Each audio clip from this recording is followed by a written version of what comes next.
राहील आणि कोणाचं थोडंसं झाकण राहील तर आहे की नाही. समजते ना अडाणी भाषा. ते थोडंसं डोक्यावर पडतं आणि जास्त गिलासभरच पाणी राहील ते जायला छातीपर्यंत. ज्याच्या जेवढ्या पुण्य पावित आहेत तर मग होईल. सभ्ये संखारा अनिच्चाती यदा पन्याय पश्यती अथं निबंधनंती दुःखे ये समग्र विशुद्धी. आता पहा ना, आता हे म्हणजे मी तुम्हाला सांगितलं माझ्या संपर्कात काय भिक्षू येते त्याच्या पद्धतीने सांगतात ते धर्म नाही का. तुम्ही एका भिक्षूला विचारलं नाही का किती दिवसात शिबिर तुमचं 25 दिवसाचं. आता असं नाही चर्चा करता काले धर्म सकाचा येतं जेवढं तुम्हाला हे महत्व आहे. आता पुढे चालून तुम्ही पहिली परीक्षा विपशी साधकाची आणि विपशना आचार्य लोकांची हो. कारण त्यांना जे गुरुजींनी सांगितलं ज्या पद्धतीनं ते दररोज ऐकतात. पठ्ठाण पाली प्रशिक्षण. एक पाली प्रशिक्षण घेतलेला कोणीतरी साधक आला माझ्याकडे आणि त्याला म्हटलं का पाली म्हणजे काय होते आहे की नाही. आता तुम्हाला तरी याचं उत्तर येते का पाली म्हणजे काय होते येते का नाही. आता तुम्ही सांगू का पाली म्हणजे काय होते. बरं जाऊ तू दुसऱ्या वेळेस सांगू. पाली म्हणजे मराठी होते. हे तर कुठंच नाही वाचलं. पाली म्हणजे काय होते मराठी. आणि भगवान बुद्धांनी त्याला अमृत म्हटलेलं आहे. अमृत म्हणजे कोणी पोरं म्हणतात मुली म्हणतात ते पोरगं मागावर गेलं म्हणते. तरुण म्हणत नाही का ते पोरगी मला पाहून गेली म्हणते माझ्या तरुणीला. तर मरण म्हणजे काय. त्या मरणापासून जर तुम्हाला वाचायचं असेल तर भगवान बुद्धाच्या काळात अमृत सिद्धचा अभ्यास करत होते. आणि तो अमृत सिद्धचा अभ्यास म्हणजे पाली म्हणजे मराठी आणि मराठी म्हणजे पाली. तर भगवान बुद्ध असे सांगतात भिक्षूंना तुम्ही या कायागता संधीचा अभ्यास करा. बुद्ध जर झाले नाही ना हा कायागता संधीचा अभ्यास कोणीही सांगू शकत नाही. पहा आता तुम्हाला वाचताना बिलकुल साधा वाटेल पण भगवंताच्या काळात उपासिका काय करतो हा हे करत नसतील का भिक्षू करत नसतील का. तुम्ही विचारता बनतेजी भटकलेला भिक्षू आम्ही कसा ओळखायचा तर त्याच्यातच लिहिलं त्या काळात सतीमध्ये आहे की नाही. भगवंत म्हणतात भिक्षूनो प्रथमतः हे आपल्या चित्तात येते. किती महत्वाचे शब्द सांगितले भगवंताने. जिथपर्यंत बुद्ध उत्पन्न होत नाही तिथपर्यंत काळागतासाठीचा अभ्यास कोणीही शिकवू शकत नाही. किती अरे माझा हा जन्म झाला आणि बुद्ध असे म्हणतात पुढचा जन्म पाहू पुढं पण आता हा काळागतासाठीचा अभ्यास करणं मला अत्यंत आवश्यक आहे. ही चेतना भिक्षूची उपासकाची उपासिकाची होत होती.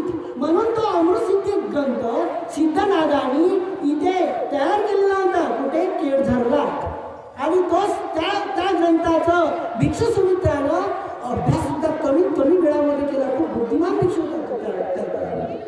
ठीक आहे. मग भिक्षूंना जो काळागतासाठीचा अभ्यास करतो तो अमृत रस प्राशन करतो. जो काळागतासाठीचा अभ्यास करत नाही तो अमृत रस प्राशन करत नाही. जे काळागतासाठीचा अभ्यास करतात ते भटकू शकत नाही आणि जे भटकलेले आहेत ते काळागतासाठीचा अभ्यास करू शकत नाही. जे काळागतासाठीचा अभ्यास करतात ते ही अवस्थेला पोहोचू शकत नाही आणि जे काळागतासाठीचा अभ्यास करत नाही ते ही अवस्थेला प्राप्त करतात. म्हणून पाली म्हणजे मराठी आणि मराठी म्हणजे पाली. काऊन जे धम्माचं वैभव आहे आपल्या अजिंक्यासारख्या 2-3 पिढ्यांनी जे जीवन जगले भिक्षू म्हणा उपासक म्हणा आणि ते भिक्षू जेव्हा शिकवत असतील आहे की नाही मग ते पाली मराठीत नाही आली का. एवढ्या धम्माचं वय कुठेतरी आहे का. एवढे सायंटिस्ट झाले जगातली लोक आहे की नाही. आपल्या धर्माचं सोडा बुद्ध धर्माचं इतर धर्माचं तरी त्यांनी स्वाभिमानाने एवढं धर्माचं वैभव तयार केलं आहे का नाही. मग ते पालीतली मग आता जर हा अमृतसिद्धीचा अभ्यास पालीमध्ये आणि मराठीमध्ये काय फरक आहे तुम्ही सांगा. पालीमध्ये आणि मराठीमध्ये काय फरक आहे पहा. अति इमस्मी काय. आता कायाला काय म्हणतात कायाच म्हणाल ना मराठीमध्ये अति इमस्मी काय झाला.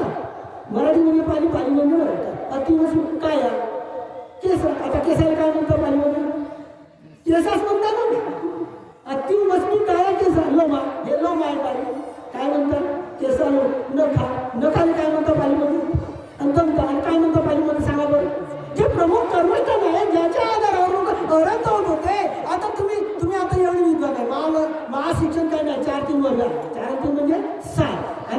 एवढं शिकले याला बिया लावल्या आई उद्या लावल्या सध्या लावा आहे की नाही काही म्हैस बनता सुटली तर दूध काय तुम्हाला काढतं नाही आलं MBBS झाल्यासारखं म्हणते आमच्याकडे प्रॉब्लेम नव्हतं पावपावी म्हणतो म्हणजे काही तर भीती नाही पहिलंच म्हणलं होतं ज्ञानवतीने तुमचे संपूर्ण महाराष्ट्रातले PhD झालेले सर्व लोक मला कळायला 1 लाख मी जमा करतो आपली कॉन्फरन्स घेऊन धम्माचं प्रमाण जे श्रुतिमयी प्रज्ञा आहेत याचं जे प्रमाण आहे हे आपल्या धम्माचं प्रगट करणारा कोण आहे ते आपल्या धम्माचा स्वाभिमान आपण प्रगट करू बंदीजवळ पैसेच नाही काय करतो त्यानं सील घेतला मी पैसे जवळ ठेवणार नाही अरे मी ते सील घेतलं आहे पण माझ्याजवळ 1 लाखाचं नाही जास्त आहे कधी तुम्ही आहे की नाही याच्याजवळ 1 लाख नाही आहे की नाही तर मी तुम्हालाच नाही म्हणा ह्या आचार्य लोकांनी म्हटलं मी त्या आचार्याने म्हटलं ते पाली सांगा म्हटलं पाली म्हणजे काय पाली म्हणजे हेतुपच्च आर ते मला सांगायला नाही हेतुपच्च आर अरे तसं नाही आहे म्हटलं आणि त्याला विचारलं हेतू किती काय त्याला सांगताच नाही आलं आता तुम्ही तरी हात वर करून सांगा बरं एवढ्या उपाशी का हेतू किती काय हात वर करा म्हणते एवढे हेतू आहे सांगा बरं मागच्या नका सांगू पुढच्या तर सांगा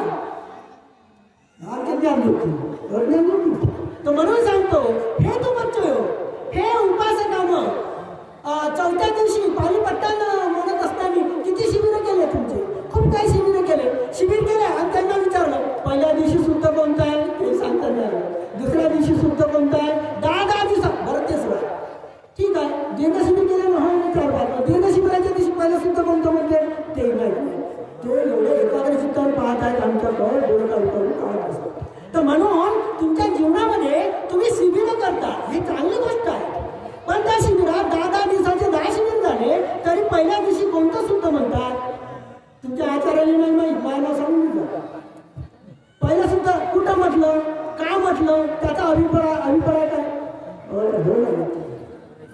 तर म्हणून म्हणतो तुम्ही डोळे लावून एवढी विमर्शना करा तसं मला तुम्हाला नाही का जेवढे जास्त शिबिर करतात तेवढी तुमची जबाबदारी समजा ना पुस्तकातून वाचा ना आचार्याने विचारा ना त्याच्यामुळे काय होत असते मग हे तो बच्चन हे तुला समजत हे तो नाही ज्याला चांगलं व्हायब्रेशन होते आता कोणतं व्हायब्रेशन तुमची हरिदास गोष्ट नाही हे तू किती काय हे तुम्हाला सांगता येत नाही मग हे खरं आहे का नाही म्हणून म्हणलं जेवढे आचार्य आहेत त्यालाही म्हणलं तुम्ही 1 लाख रुपये जमा करा आपण काम घेऊ त्याच्याजवळ 1 लाख नाही आहे ते कमी पैसा जास्तीत जास्त असेल या महाराष्ट्रामध्ये तर शिलाराम बंधूजवळ लय आहे सर्वात जास्त पैसा सर्वात जास्त जमीन सर्वात जास्त सोनं सर्वात जास्त मूर्त्या आहे की नाही एवढ्या आणि आमच्या मूर्त्याही चोरीली जात्या चांगल्या मोठ्या मूर्त्या चोरून येते मग किती मूर्त्या असेल आमच्याजवळ आहे की नाही पैसा किती असेल आहे की नाही सर तर म्हणून तुमच्या एक जीवनामध्ये आहे की नाही तर हे धम्माचं जे वैभव आहे हे आपण कोणत्या यानं आपण पुढे नेलं पाहिजे आपला मानचे तर आम्ही कम्मन विकत हेतू किती काय नाही सांगून राहिले हेतू आहे 6 हेतू आहे 11 तरी लक्षात आला का तुमच्या गायची बोलते शिबिर झाले 60 दिवसात झाले 60 दिवसात झाले 60 झाले गाठी मारण्यासाठी झाले तर 6 हेतू 3 कुशल आणि 3 अकुशल तेवढं सांगणार नाही म्हणता आपल्याला तिथल्या त्या 3 गोष्टी अत्यंत महत्वाच्या समजून घ्यायच्या आहे हेतुपच्च आरोग्यपच्च आणि अधिपतीपच्च आणि ते खूप हे म्हणते सांगते ते सर्व 24 पर्यंत याची जी निर्मिती झालेली आहे या आलंबनाची हे तुम्हाला तर मी पहिल्याने सांगतो एवढे ज्ञानगतीची उपासक आहे नाही सांगताय मी पहिलेच म्हणतो भविष्याचा माझा आहे सर्वात डॉक्टर इंजिनियर वकील उपसट करणारे ध्यान करणारे तर येईल पुढच्या गोष्टीत लय कठीण नाही सांगावे निर्मिती कोणत्या हेतूमुळे कोणतं आलंबन निर्माण होते हेतुपच्च आरोहणपच्च अरे आलंबनाच्या अगोदर आयातन निर्मिती होते मग त्याला विचारलं आयतनाची निर्मिती काय तो माझ्या साधी आयतनाची निर्मिती नाही नाम रूप पच्च सआयतन हे सुद्धा येत नाही तुम्हाला मी आलंबनाची उत्पत्ती कुठं होते आयतनामध्ये आयतन एक फील्ड आहे आणि त्या फील्डमध्ये एक चक्षु आयतन होते तुम्ही एवढं सांगा याच्या पलीकडे प्रत्येक माणसामध्ये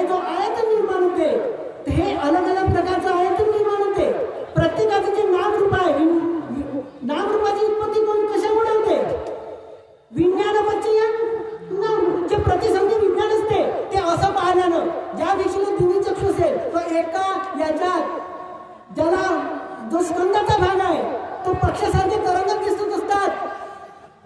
स्कंद ते जन्म घ्यायचे असतात. तो असते विज्ञान प्रतिसंधी चित्त. म्हणून बुद्ध म्हणतात की जसा एखादा दोष मनुष्य एखाद्या घरातून एखादा व्यक्ती निघाला दुसऱ्या घरात शिरला तर त्याला कळते. तसाच जो व्यक्तीचं चित्त त्या शरीरातून सुटत असते दुसऱ्या शरीरामध्ये प्रवेश करते त्या आईच्या कुशीमध्ये हे बुद्ध प्रत्यक्षात दिव्य चक्षुनी जाणत असतात, पाहत असतात. तर म्हणून विज्ञान पक्ष नाम रूप, परंतु आपलं विज्ञान साधारण विज्ञान आहे. परंतु विपश्य बुद्धाचं जे विज्ञान होतं त्यानं कोणत्या आयतनाची निर्मिती केली होती? दिव्य आयतनाची निर्मिती केली होती. तेव्हा जन्मताच विपश्य बुद्धाला दिव्य आयतनामध्ये दिव्य चक्षु प्रसादाची उत्पत्ती झाली. आणि तेव्हा तो एका वेळेस त्रायतिक देवता लोकांना पाहत होता. आणि हा असा काऊन पाहतो बा? नाही, विशेष पाहतो म्हणून त्याचं नाव विपश्य पडलं होतं. मग आता तुमचं विपश्य सरकार जबाबदारी आहे तुमच्या रक्षणासाठी. ते गोविंदा गुरुजीची कॅसेट झालेली आहे. पहिल्या दिवशी ते सुद्ध म्हणते, मग म्हणता की नाही विपश्यचं नाव तू चप्पल म्हणतो विपश्यला का पडलं?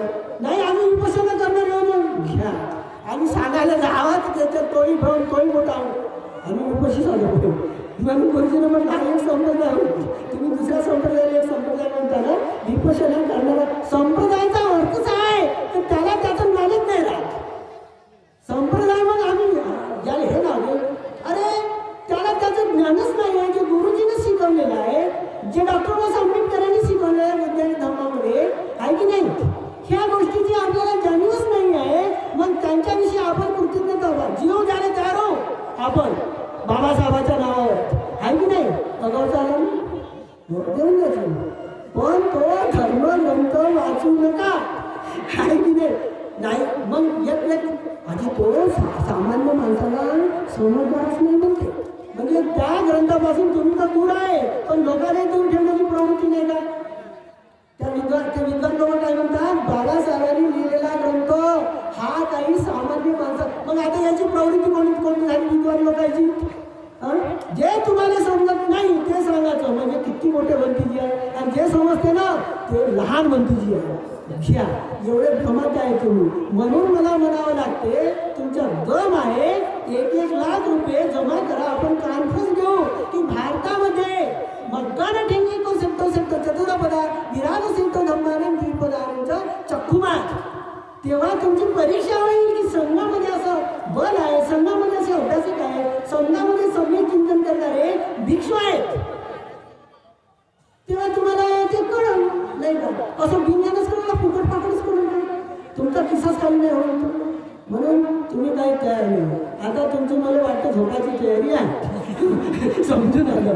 कारण का आहे की नाही दिसत आहे झोपायची तयारी आहे की नाही. काही लोक झोपून आहेत. तर म्हणून कालेन धम्म सवनं तर म्हणून ठीक आहे. तर चेतना हा वदामी तन्मृतय. तुम्ही बाकीचं समजून घ्या ना. अमरसिद्धी समजली ना.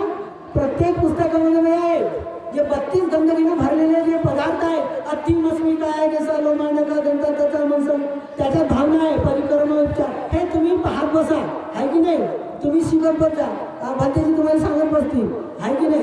अनुलोम प्रतिलोम आणि त्याचे निमित्त आहे ते निमित्त प्रकट केल्याशिवाय सांगणार नाही. निमित्त प्रकट असल्याशिवाय विराग सिद्ध तुम्हाला अलिप्तता नाही घेता येत. तुम्हाला अलिप्त नाही राहत आहे. निमित्त पाहिजे ते तर निमित्त धारण होत असते. ठीक आहे ना.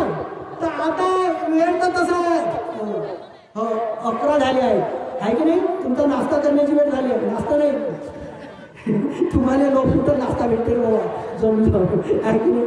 चहा भेटत चहा आहे की नाही. लय लहानसा कप आहे तुम्ही मग तुम्हाला वाटतं 2 भेटले पाहिजे. तर म्हणून हा हे अगावचं बोलणं आहे. मी जे आता बोललो ना अगावचं कसं 10 ते 2 हा काही मनुष्य लोकांचा धम्म ऐकण्याचा टाईम नाही. हा आहे देवता लोकांचा. मग अगावचं सांगणं झालं का तुम्हाला 1 घंटा आहे की नाही. मला काही माहीत नव्हतं. मी उदाहरण सांगतो. श्रावस्तीला गेलो आणि तिथे एक ग्रुप आला श्रीलंकेचा आणि तिथले भिक्षू सांगत हे गंगा कुठे आहे ना.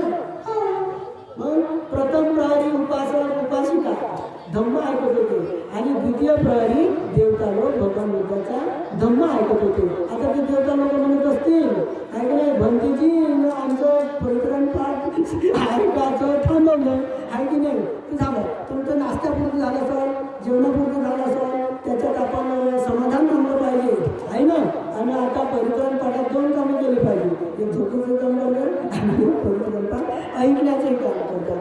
ठीक आहे. याच्या अगोदरही आपण पुण्यकर्म केलं आजही पुण्यकर्म केलं पण चेतनाहं वदामी कम्मं भिक्खवे.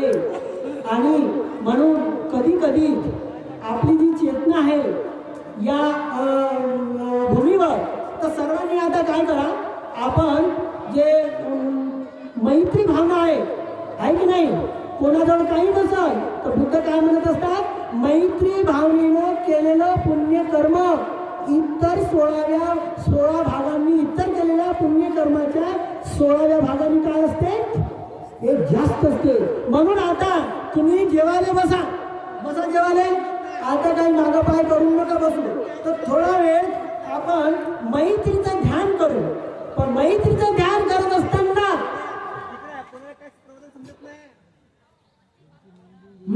आता बरं मैत्रीचं ध्यान करत असताना 4 गोष्टी लक्षात ठेवल्या पाहिजे तुम्ही. 4 गोष्टी तुम्हाला माहित आहे का. 2 सम्यक चिंतनाच्या आणि 2 अनुभूतीच्या. ज्या लोकांनी शिबिर जरी नाही केलं नाही का ज्या लोकांनी शिबिर नाही केलं ते म्हणतील आम्ही शिबिर नाही केलं आणि आपल्याला मैत्रीचं ध्यान कसं करायचं. तर मैत्रीचं ध्यान करत असताना शिबिरच करण्याची गरज नाही आहे. आपण या ठिकाणी जो कोणी झोपून असेल कोणी उपासक नाही का तोही श्रद्धा घेऊन आलेला आहे थकलेला आहे की नाही. पण आपण त्याला मैत्री देऊ थोडीशी तुझं बोलो नाही का. तर मग मैत्री करत असताना काय करायला लागल अनुभूती तर सम्यक चिंतन करायला लागल त्यांचं बोलो. पण सम्यक चिंतनही 2 प्रकारचं आहे. तर एक आपण मनानं म्हणू पण त्यानं शिबिर नाही केलं त्याला सत्याचा आधार तर भगवंतासारखं बसायचं आणि आपला श्वासच आपण पाहत राहायचं. त्याने शिबिर नाही केलं म्हणजे सत्याची एकीकडे अनुभूती होत आहे आणि दुसरीकडे काय होत आहे दुसरीकडे आपल्या मैत्रीचे शब्द आपल्या मुखातून निघत आहेत. ठीक आहे. आणि पण सत्याच्या आधारावर मैत्री आणि परमार्थ सत्याच्या आधारावर मैत्री. आपण सर्वांनी सुखपूर्वक बसून सारं शरीर हलकं सोडून शरीरामध्ये तरंगाची जी अनुभूती होते त्याच्या आधारावर तुमचं चित्त केंद्रित करा. म्हणजे ते तरंग जेवढ्या प्रमाणात तुमची मैत्री असतील तेवढे मनुष्य लोकात देवता लोकात आणि ब्रह्म लोकांमध्ये जातील आणि तुरंत तिथले तरंग तुम्हाला मिळतील नाही का. तुरंत काय होतील ते तरंग तुम्हाला मिळतील. तर म्हणून सर्वांनी मिळून थोडा वेळ एक मैत्रीचं ध्यान करूया. तर सर्वांनी बसा शरीर हलकं सोडून द्या आणि ज्यांनी शिबिर केलं नाही त्यांनी आनापानसतीचा अभ्यास करा आणि ज्यांनी शिबिर केलं त्यांनी काय करा शरीर हलकं सोडून तरंगावर चित्त केंद्रित करा. जसं तरंगावर चित्त केंद्रित होईल ते तरंग शिबित राहणार नाही. इथे धम्माचं रक्षण करणाऱ्या ज्या दृश्य ज्या काही एक देवता लोक आहेत त्या क्रमाक्रमानं तुमच्या पुण्यपार्जितानं ते तरंग तिथपर्यंत जातील आणि तिथून तरंग वापस येतील. म्हणजे तुमचं पुण्यकर्म एक विसर्जित होईल. ठीक आहे. बऱ्याचशा प्राण्यांना मैत्रीची आवश्यकता असते नाही का या ठिकाणी. कारण का वर्षातून एक वेळ कार्यक्रम होते आहे की नाही. तर मग सर्वांनी शांतचित्तानं मैत्रीच्या ध्यानाला सुरुवात करूया. या परिसरातील दृश्य अदृश्य देतात या मैत्रीमध्ये एक सहभागी होत आणि धम्मशासनाचं एक रक्षण करू. नमो तस्मै भगवतो अरहतो सम्मा संबुद्धिस्स. नमो तस्मै भगवतो अरहतो सम्मा संबुद्धिस्स. नमो तस्मै भगवतो अरहतो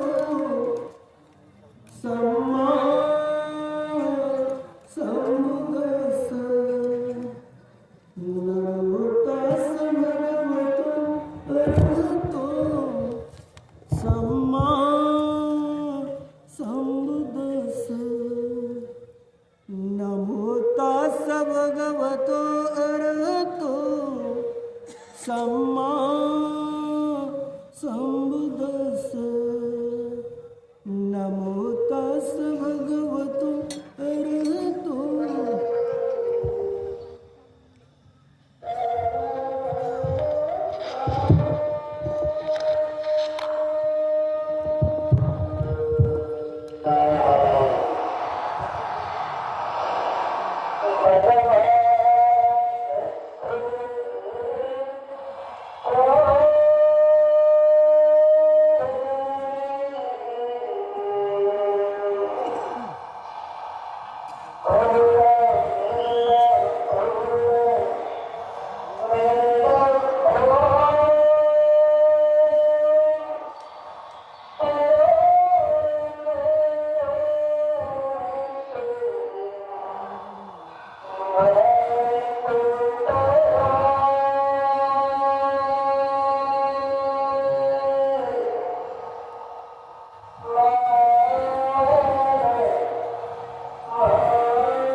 मनुसं पूजितं बुद्धं नमस्सान सुवद्योतो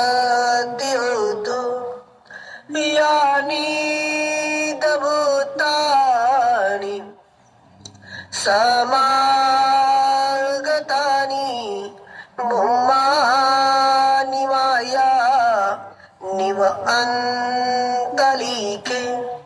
तथागतं देव मनुसं पूजितं धम्मं नमस्सान सुवद्योतो यानि भूतानि समागतानि ब्रह्माणि माया निवअन्तलिके तथागतं देव मनुसं पूजितं संघं नमस्सान सुवद्योतो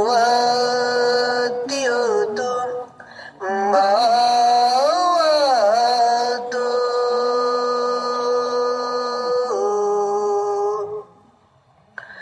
सब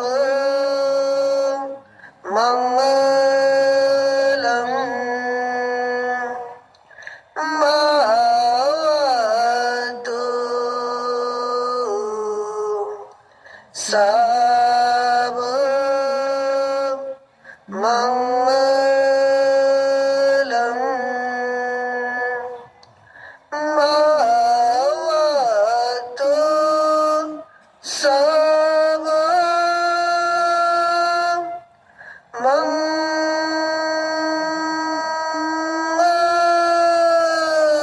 मंगलम् साधु साधु साधु बुद्धं नमामि धम्मं नमामि संघं नमामि सुखी हो सुखी हो सुखी हो।